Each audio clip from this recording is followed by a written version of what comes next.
Nung sinabi kong pangarap kong magsundalo, marami ang napailing, marami ang natawa. Sigurado ka ba? Kakayanin mo ba? Mukhang uuwi ka rin sa unang hirap. Hindi ko sila sinagot ng galit,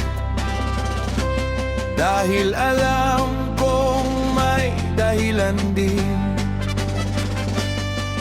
Lumaki kaming kapos sa buhay, pero hindi ako sanay sa mabibigat na gawain.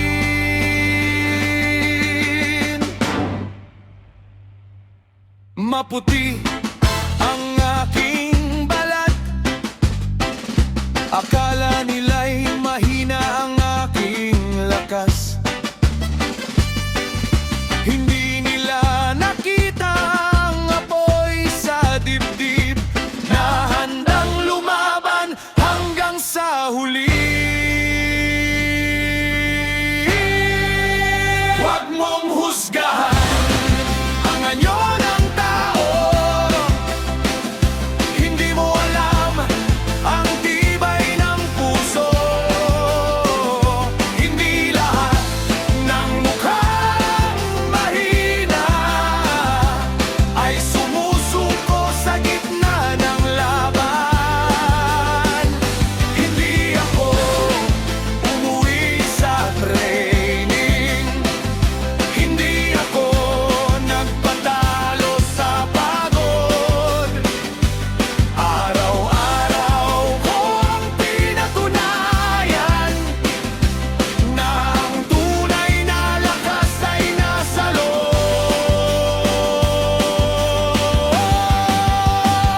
Sa bawat takbo at bawat hirap, kasabay ko ang mga masanay. Ngunit hindi ako nagpakita ng panghina.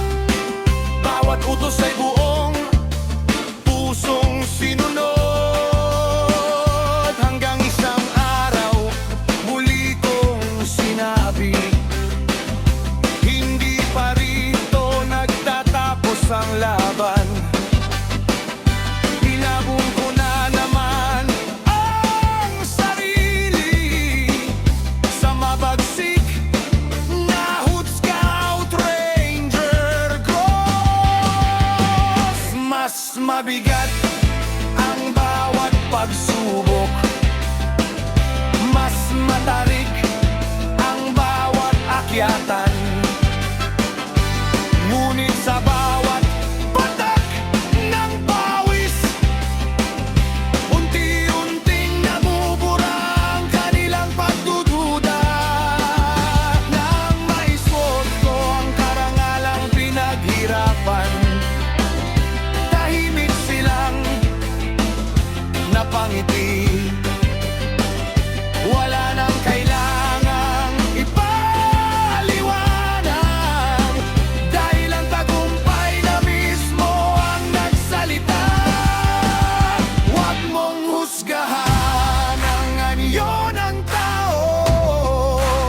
Ang lakas ay hindi nasusukat sa kulay o katawan.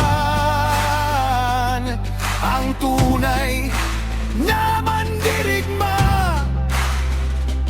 ay may pusong hindi sumusuko kailanman.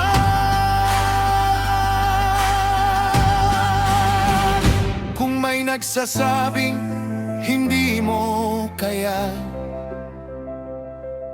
gawin mo iyong inspirasyon. Patunayan mo sa gawa, hindi sa salita, na ang pangarap ay para sa